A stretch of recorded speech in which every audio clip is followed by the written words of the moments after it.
Hello everyone and welcome back to my channel. Today's video is going to be my December book review, so I'm going to talk through everything I read in December. Can we just say we're back? We're back at the bookshelf, we're back at good lighting, we're a good camera, good editing. My last two videos were webcam videos. There was nothing dodgy. That sounds dodgy every time you say it. Nothing dodgy about it. But I was staying with my family for Christmas and I didn't take my camera with me, and my editing equipment is on my computer here, and so I did webcam videos. That will never happen again. Like, the audio on those videos was a bit scratchy. No, we're back. We're back where we belong. Love lifts us up where we belong. We're back together. Thanks for sticking by me. It was a tough time. I didn't know if it would ever be the same again, but we're back in our prime. So, gonna get straight into the video now. I'm gonna show you everything I read in December. First up, my name is Lucy Barton by Elisabeth Strout. I've done a book review video on this book, so I'll link that down below. This is about a woman who she was raised very poor, and then she broke away from her family and she doesn't really talk to them. She's got no kind of contact with them anymore, and she moved to New York and she gets married and she has children and she wants to be a writer, and she's got this really dream beautiful life. She then becomes sick mysteriously, and she's sick for a small amount of time, and she wakes up in hospital and her husband isn't there and her children aren't there, but her mum is, and she hasn't spoken to her mum in years, and her husband is basically looking after her children, and so he's called her mum to come and look over her to see if she's okay. Her and her mum haven't spoke, like I said, in years. They know nothing about each other's realities, lives, personalities really anymore, because so many years have passed and they've changed within time. And it's about the conversations she has with her mum at her bedside, and then what happens after that and what happened before that. There is no big drama, let me say that now. There's no big bust up where she's like, I'm never talking to you again and that's why we never spoke. That doesn't happen. It's just about how people with very different personalities, even though they might be your parent, how over time you just gradually move further and further away until you don't really know each other anymore. Really great book. Absolutely fantastic. Cannot recommend this enough. And it's set in the 80s, and she talks about AIDS in New York and how all these men are dying of AIDS, and then someone who she's friends with in her apartment building, he's also got AIDS, and she talks about the travesty of that and how awful it is. Really, so many different subjects she hits upon. I really loved it. And when she's writing, when she's talking about this book, well, there's so much more to take. When she's talking about this book, but I don't want to like spoil it, she is going to writing classes. And so she's going to writing classes and she's telling her story, which is this book. But it's non-fiction. It's done in such a good way that you believe 100% this is real. This is actually happening, because she's going to writing classes to write this book. Like, it's so good, it's so well thought out. I love the cover as well, because she's at hospital, so she's looking at her hospital bed and New York is outside. Really, the writing is stunning. It moved me. I could have read this really quickly, but I eked it out because I loved it that much. Cannot recommend enough. I'll link my video down below if you want to hear more about this book. Love it. I then read, I've got two Christmas books to show you. I know it's not Christmas anymore, but I didn't show them before Christmas. A Child's Christmas in Wales by Dylan Thomas. This is a non-fiction about Dylan Thomas's childhood, but it's really like whimsical. So he's talking about him and his friend like chasing cats, and then his friend's mum like sets their house on fire, sets the kitchen on fire, and it's whimsical and it's magical and it's just gorgeous. It's so beautiful, and the illustrations within it are actually wood carvings, and it's pictures of wood carvings throughout the book, and it's so lovely. And he's talking to a little boy in one of the scenes, and he's saying the children used to hear bells at Christmas time, and the little boy just can't get it. He's like, oh, where are the bells coming from? And he's like, no, within you, like the magic of Christmas that you have when you're a child that you'll never have again. And then he's talking about the snow and the snow in Wales to this little boy, and he's saying the snow in Wales wasn't like this snow, this light snow, it was thick, and it's about how you remember things differently. So when you're little, you might look at someone, and because they're an adult, they'll be bigger than you, so you're like, oh, my uncle, he was huge and everything, and then when you become an adult, you're like, oh no, it's just because I was like really small. And it's just magical and gorgeous. And if you're a fan of Raymond Briggs, it's that kind of loveliness, like the snowman and Ethel and Ernest, quaint English loveliness. Absolutely adored this. Can't recommend enough. I then have, this is the other Christmas book, The 12 Days of Christmas Correspondence. This was written by John Julius Norwich and illustrated by my king, Quentin Blake. I obviously only got it because it's Quentin Blake. I love Quentin Blake. Quentin Blake very famously illustrated all the Roald Dahl stuff. People love Roald Dahl. I only like James and the Giant Peach. I don't really like Roald Dahl's writing, but I adore Quentin Blake. So I actually collect Quentin Blake books. So when I saw this in a charity shop for £1, I had to snap it up. And I wasn't really expecting like massive things from it. I was like, oh, 12 Days of Christmas, whatever. It's so funny, it's so witty, and it's so good. So this book is a series of letters, and it's a woman writing to her admirer, and her admirer is sending her things all of in the song of the 12 Days of Christmas. So partridge in a pear tree, 5 gold rings, she's getting all this stuff, she's like, oh, so lovely. And then she starts getting like, maids are milking. Maids with cows? What lords are leaping? And all this stuff keeps coming to her, and then it starts off so lovely and like, oh, thank you so much for these gifts, and ends like, never speak to me again. And it's so funny. It's like how absurd the 12 Days of Christmas are. And I just loved it. Like the illustrations were, Quentin Blake has got so much humour within his illustrations. It's such a funny, witty book. I was also that really, I'll show you this cover, that's really lovely. Like embossed. I was a really annoying person at Christmas who kept trying to get everyone to read this. So you know, people were like just trying to relax, and I'm like, read it, it's really good. We've only got one more day, like Christmas is nearly over. Being like a pressure reader. So yeah, well done to my family for reading it. They all loved it as well. I then have Mummy's Little Girl by Diane Fanning. This is a true crime book. This is non-fiction, and I did a whole video on it. So the video was like 20 minutes long talking about this true crime case, and this is the case of Casey Anthony. So the court case of Casey Anthony and the murder of her daughter Kaylee Anthony, who she was charged with murdering her daughter. I'll like briefly sum up because I've done a whole 20-minute video on this book, so that will be down below. If you want to hear more about the case, more case details, go into that video down below. So Casey Anthony is like one of the most hated women in America. She waited 31 days to tell anyone that her daughter had gone missing, and her daughter was 2 years old, and she said that the nanny kidnapped her daughter and she was trying to look for this little girl. But then they found out that in the 31 days she'd actually been clubbing, she'd been a part of a hot body contest, she'd got a tattoo, she was not looking for her daughter at all. So she got charged with murder, and then the little girl's body was found, Kaylee's body was found, and they knew that she'd been murdered, but they didn't know how. Her body was like skeletal when it was found, and they didn't know what was going on. So the court case was absolutely wild because everyone, and a lot of people are still convinced to this day, Casey Anthony killed her daughter. I mean, you don't wait 31 days to, where's a 2-year-old gonna go? Like, she's not gonna be able to look after herself, is she? Anyway, so it was a massive court case in America, and Casey Anthony got found not guilty of murdering her daughter, and people were in shock, absolute outrage and shock, and still think that she did it to this day, because why would you wait 31 days? Her story was that the nanny kidnapped the little girl, and she was waiting 31 days to try and find her daughter in that time. But like I said, she was going clubbing, she was living with her boyfriend, she had a tattoo. She wasn't looking for the little girl at all, so that's a lie. This book is so good. The case fascinates me because I find it absolutely haunting and heartbreaking, but Diane Fanning is a really great true crime author, and when I was looking into true crime books, her name kept coming up, and I totally get why.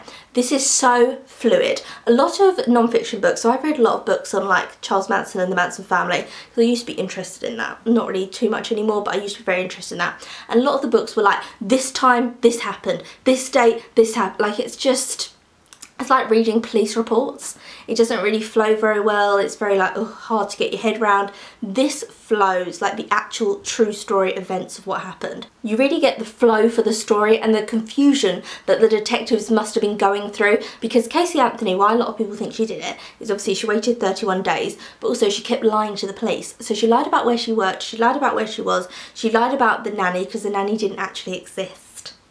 She just kept lying. And this book goes back into Casey Anthony's childhood, so we find out how she was raised, how her parents were raised, everything that happened, and every little lie that she told before her daughter went missing. So she was a compulsive liar, really terrible liar.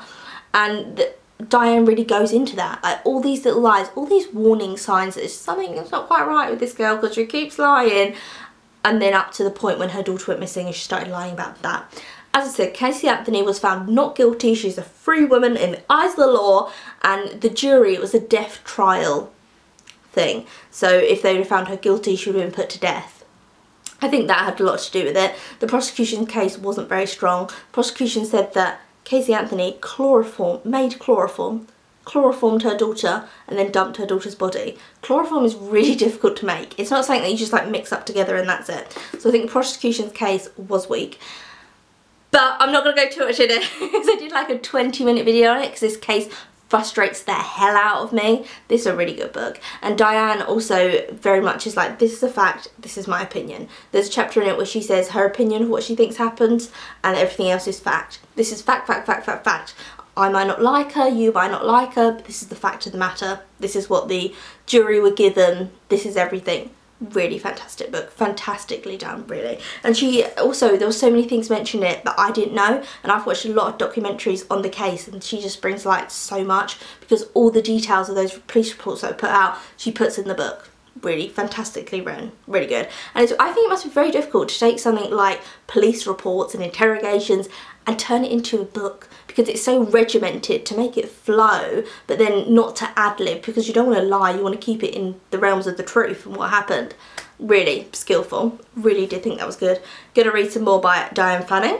And then the last thing that I read in December was The People at Number 9 by Felicity Everett. I've done another video review on this, which I'll link down below.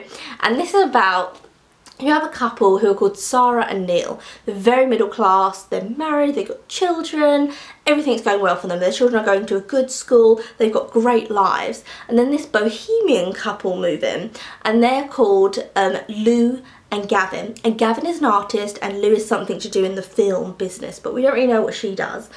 And Sarah, who's the normal middle class woman, gets so infatuated with this bohemian couple. She wants to be them. She wants to date Gavin, she wants to be Lou, she wants their lives. She's like, it's so much more exciting than ours. Ours is about routine and like regimented things that we do, but theirs are about impulses, what they want to do, they can do. And the book is really, it's all told from Sarah's point of view, and she's just obsessed, like to a stalker level. She just keeps trying to be them and getting in their lives, and then they become friends with her and they kind of use her to look after their children because they're not very good parents, and they want her, she's very responsible, so they use her as kind of an unpaid babysitter. And then their friendship does develop and you're thinking, oh, they're friends, are they using her? I'm not quite sure. The book is really about, don't always look at what everyone else has got, just look after what you've got and appreciate what you've got. And the grass, my friends, it's not always greener on the other side, I tell you that. And this is what the book's about. Also, I like the tagline is, whose side are you on? There's no right or wrong person here. The author isn't trying to be like, this person's wrong, this person's bad, that person's good. It's just like, this is the situation, you make up your own mind. I really liked the way in which it was written. This is a really quick read. If you're going on holiday, get this. If you commute to work, get this. I used to commute to work and I would want to read something where I could switch on and off from it, so I could read a chapter and still be in the story, whereas some books you have to read big chunks of them to really get into the story.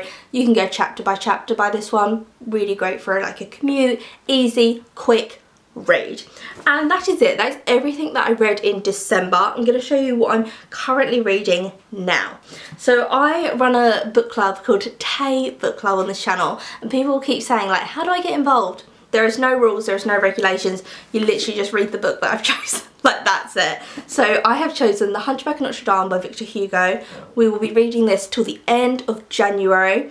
All you've got to do is when you buy your copy of this book, if you want me to include a picture of your book in the video review, I will take a picture, tag me on Instagram. If you want your review of the book once you've finished it to be included in my video, you've got till the end of January to read it, and just message me. So message me on like a public forum so I can screenshot it. So Instagram comments or YouTube comments, Facebook page comments, I'll screenshot it and I'll put it in my video review when I come to review this book, and then I'll talk about your comments. And I really love the Tay Book Club like discussions that I have, because I'm reading out your comments and I feel like we're having a conversation, like an actual book club about the book. I am really loving this so far. I'm on about page 140. Now I'd say up until page 75, nothing was happening. We were in Paris, we were at the Feast of Fools. Victor Hugo really likes to talk about architecture and stuff, and there really wasn't much plot. It was all just a bit odd.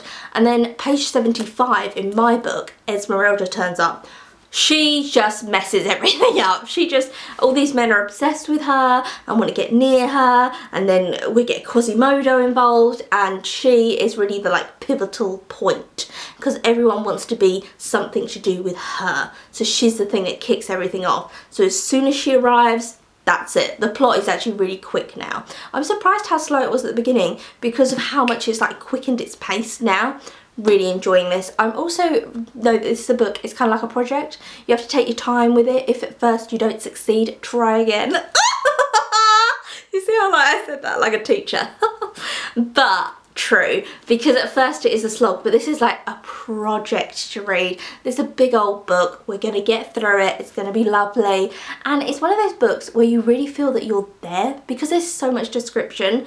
I feel like I'm there. I feel like I'm in Paris. I feel like I'm a Parisian. Like, I'm so immersed within it. I'm really enjoying it now. And I think just like know what it is. Know that it's going to be really descriptive. The plot at first is really slow. Take your time with it. Don't rush it. It's not a book to be rushed at all. Love it. Absolutely adoring it. I'm reading the physical copy, but there is an audiobook version on YouTube if you want to check that out. But I think the physical version, because it's such a big book, I won't be able to audiobook it, so that's why I'm reading it like that. Really enjoying it. So if you want to be a part of that, just join in. I am then reading The Mothers by Brit Bennett. One of my favourite books I've ever read. Absolutely adored it. I started this at the beginning of December and I haven't quite finished it. I mean, nearly finished it, but I'm savouring it. I don't feel like there's much more plot to be done with it, but you know when you just love the writing style so much that you just want to like eke out as much as you can. It's about a girl who she is, and she's called Nadia.